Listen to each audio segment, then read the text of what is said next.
Hey guys, it's Vicky, and today I'm here with a bit of a recommendations video for you. For those of you that don't know, November is Nonfiction November. And it is something that I believe was started by Olive from a Book Olive, but I might be wrong, so I apologize if I'm wrong about that. But it's basically just the month of November, you try to read as much nonfiction as you can. And so I thought I would pop in before everyone starts to get their TBRs together for the month and give you some recommendations for some good nonfiction that I have read in the last couple of years.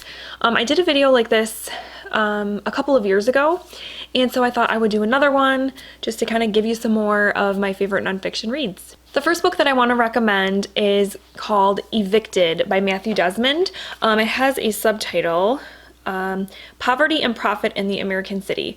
Once again, that's by Matthew Desmond. And this book was amazing. It is about this area in Milwaukee, Wisconsin, where there is a lot of poverty, and hence there are a lot of evictions going on. And Matthew Desmond basically moved into that area and lived within that area while he was writing the book. So he really got to know some of the people and their stories and their struggles. And what I loved about this book was that he tried to tell the whole story. He talked to the people that were living in these rental properties or apartments or what have you that were being evicted. He also talked to the people that owned those properties and had to do the evicting in an attempt to kind of get both sides of the story.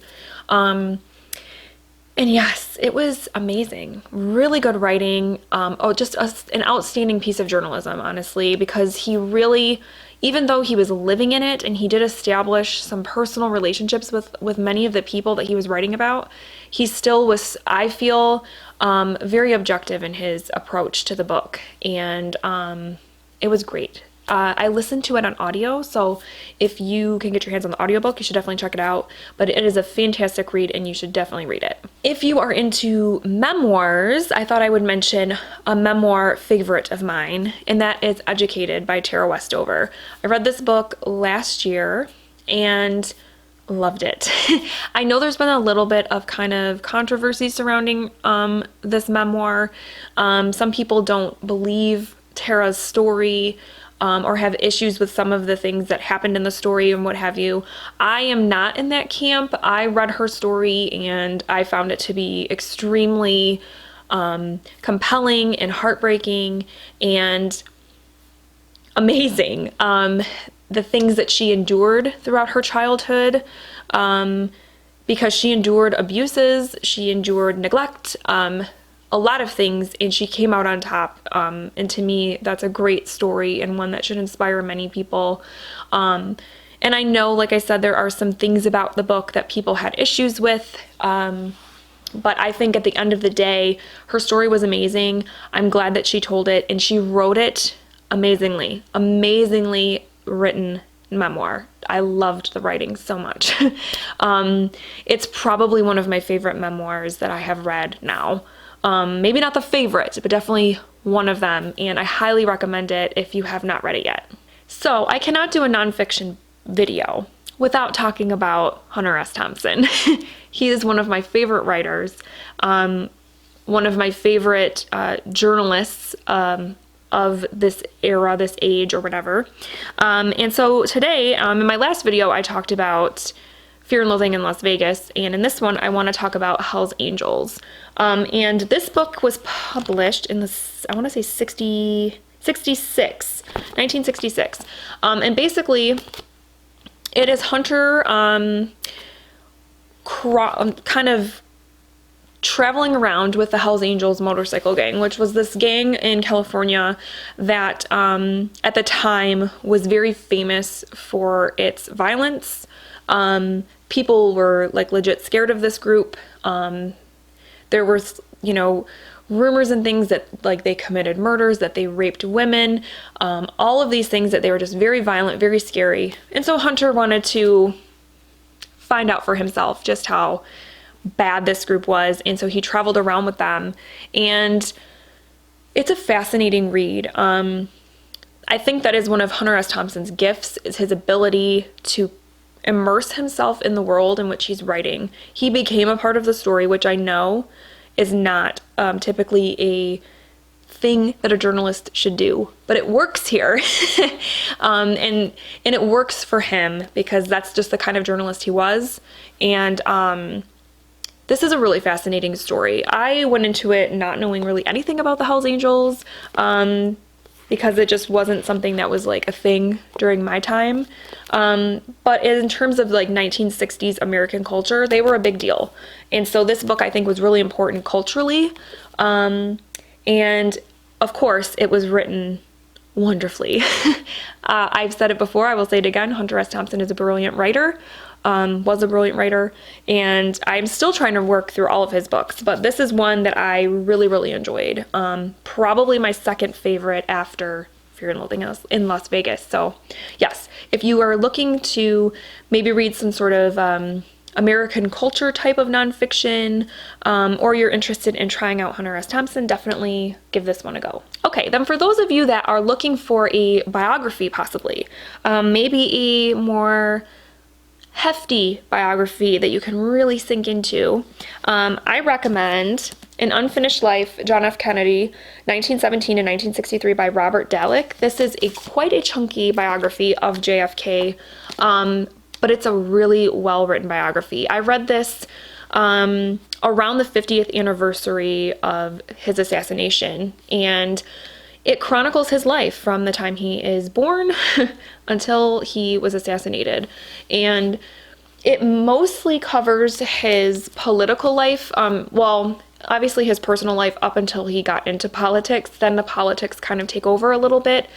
But that's probably my only critique of the book, is that I wished it had gone more into his personal life in terms of like his relationship with his children and with Jackie, things like that, because unfortunately, at that time that his family was growing, he was becoming president and was dealing with a lot of crazy stuff.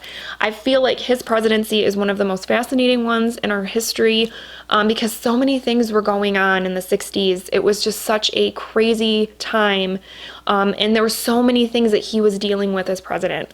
And yeah, it's a shame that he was assassinated and that we couldn't see everything that he could have possibly done to better our country, because there was just so much going on and he had so much potential. And I think also just the Kennedys in general are kind of one of those like fascinating families that people like to read about. And this was my first go at a Kennedy centric book.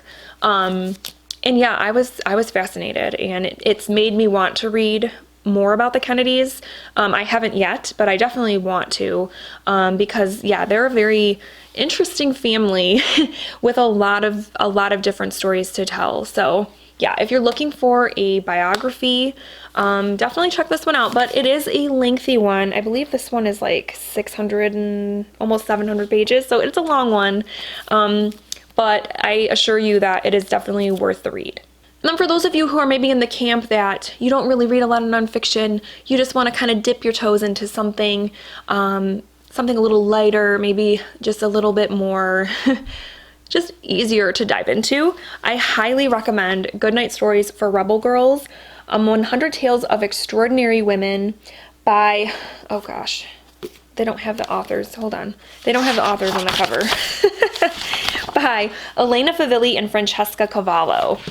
This is, like the title suggests, it's just 100 little snippet stories of different women throughout history all over the world.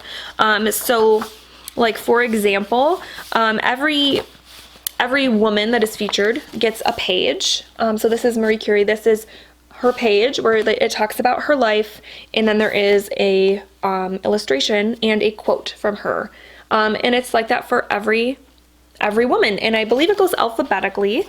And you get everybody in here, from Michelle Obama to Marie Curie to Amelia Earhart, women, amazing women all across history. And it's geared towards younger readers.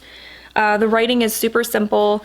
I read this with my daughter. We really enjoyed it. So some of the stories that are maybe a little more hard-hitting are, they kind of lessen that, or they kind of omit those things, but it still sends the great message across that, you know, women are pretty badass and we should be featured like in books like this, because there have been some amazing women in history. And this is a great kind of book to, like I said, kind of dip in and out of. Maybe throughout the month you just kind of read a couple of pages at night before bed, and you know, you feel like you're learning something about history and about culture, and it's really fun. And like I said, the illustrations are really good too. And you hear just all kinds of different stories from different women. So it's a really fun book. Highly recommend it, especially for people that are maybe a little intimidated by nonfiction and maybe don't want to do anything too serious. This is definitely the book for you. All right, guys, so those are some of my recommendations for Nonfiction November. Please let me know down below if you have any nonfiction faves that you would love to share, because I would love to hear what other people have been reading in the nonfiction genre. I love nonfiction. I read it all throughout the year, but especially Nonfiction November, I try to up my reading game in that genre, because I just love it. I love all the things that we can learn from nonfiction, all the different perspectives. It's a great genre and I love it, and I'm really looking forward to this month. So yes, let me know down below what you're planning to read for Nonfiction November, or if you have any recommendations. And yeah, I will talk with you guys soon. Thank you so much for watching. Bye.